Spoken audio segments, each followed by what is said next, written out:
years after Halloween 2018 hits theaters, we get the follow-up sequel with Halloween Kills, once again directed by David Gordon Green.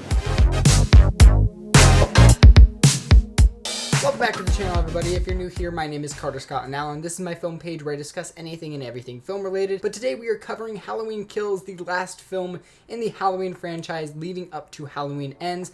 I have currently reviewed every single film in the Halloween franchise leading up to Halloween Ends. It has been a very fun ride, but now it is time to cover Halloween Kills. Surviving victims of Michael Myers form a vigilante mob and vow to end his reign of terror after they discover that he is still alive. Starting off with the directing, David Gordon Green returns to direct Halloween Kills, and I will say the story does feel like it has a central idea of where it wants to go. It just doesn't know how it wants to get there, how it will play out, and it really doesn't execute, but I will talk more about that in just a minute. Ultimately, this film feels like a YouTube compilation of random interactions and events amongst Haddonfield. The first 20 to 25 minutes is an absolute rush as it picks up directly after Halloween 2018, but once Michael takes a trip to the kitchen, that is where the film starts to take a major dip. As for the cast and the characters in this film, the characters are all over this place when it comes to their tone and what they are doing, as well as just the fact that there are way too many players, way too many moving parts in Halloween Kills. Karen and Allison are given very little to work with,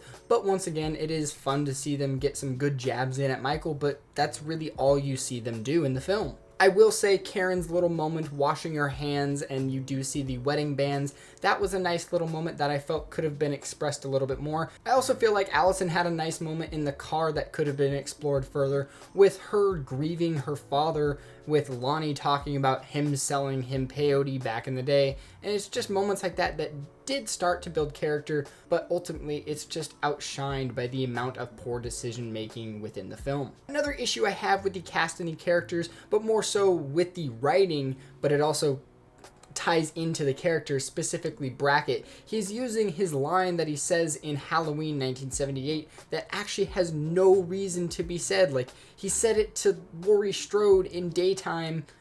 Why the heck would Brackett have remembered that quote from all the way back in the day? It just seems dumb and useless. It's only there for nostalgia. Surprisingly, the best character in the film is Lindsay Wallace, played once again by Kyle Richards. I truly thought that Kyle Richards, being a real housewife of whatever it is, I thought that her character was going to be killed off just because I didn't think she was going to have the acting chops to be able to come back to this role and do it justice, and I was wrong. Lindsay surprisingly survived this film after beating the shit out of Michael with a pillowcase full of bricks, and she really did get away very, very closely. I wish that scene would have been extended because that's one of the only bits in the entire film where I felt true tension, true terror, and I did think that she did a good performance. But it's moments like Lindsay walking up to the kids on the playground and telling them to go home. It's moments like that, moments like her just stepping up, that show you that Lindsay Wallace has been traumatized by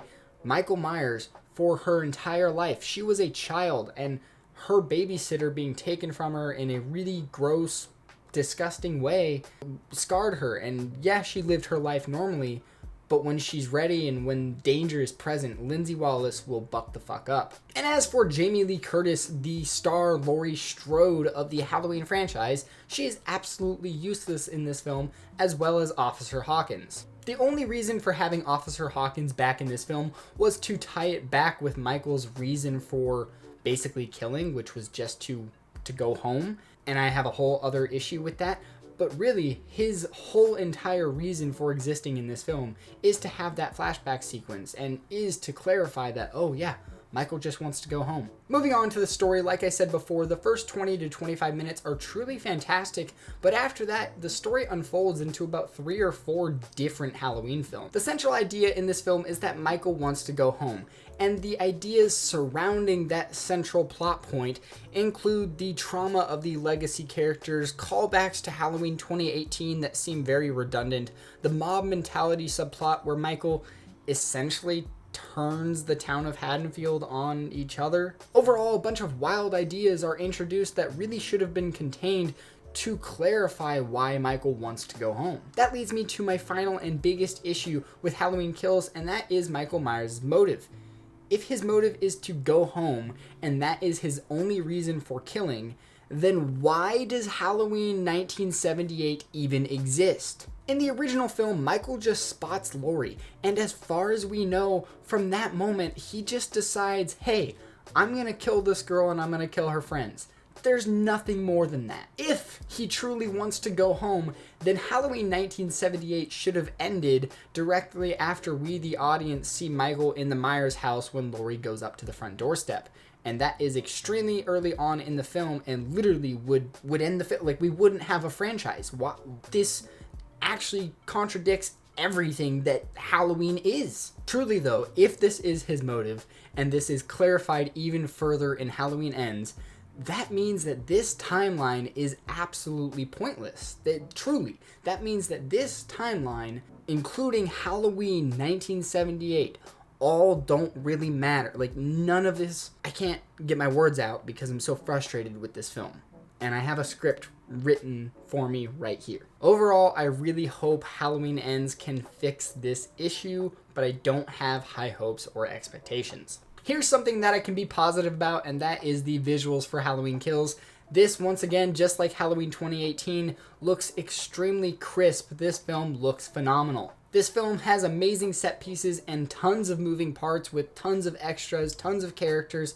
It really handles the technical aspect of everything extremely well. Whether or not you like the story, the technical aspect behind this film, everything is spot on. It's awesome. Of course, you can't mention this film without talking about the firefighter sequence. That sequence is fantastic, and all of the kills in the entirety of the film are really well done. If only the story had been as clean cut as the visuals, we possibly could have had one of the greatest Halloween films of all time, if not maybe even my favorite since the original. And keeping with the positive tone, we will move on to the score, once again done by John Carpenter and company. Wow, this is actually one of my favorite scores in the entire franchise, and the score is easily my favorite element of this film. We get tones and sounds that have never been used in the franchise, and I truly think that they add a very much needed layer of tension to the Halloween score. It adds something new while still feeling true to the Halloween tone and eeriness. I have heard a lot of people complain about the score for Halloween Kills, but I think it is the best piece of the film. Moving on to the final thoughts for Halloween Kills, this is one of those films that gets more and more irritating as time goes on. I've seen this film about 3 or 4 times now, and all of the issues that I have with the film on the first viewing continue to sour over each viewing more and more. The first 20 to 25 minutes is fantastic, and I don't like hating on the film, but it is objectively not a focused story and really has no reason for existing. I do think a tight cut version of Halloween Kills exists where there is a more contained story that's interwoven with Michael's biggest killing spree to date. But unfortunately, this is not that. Well, those are my thoughts for Halloween Kills released in 2021, leading up to the release of Halloween Ends. I have now covered every single film in the Halloween franchise, and it has been a blast, so please be sure to check out all of the reviews in the Halloween franchise.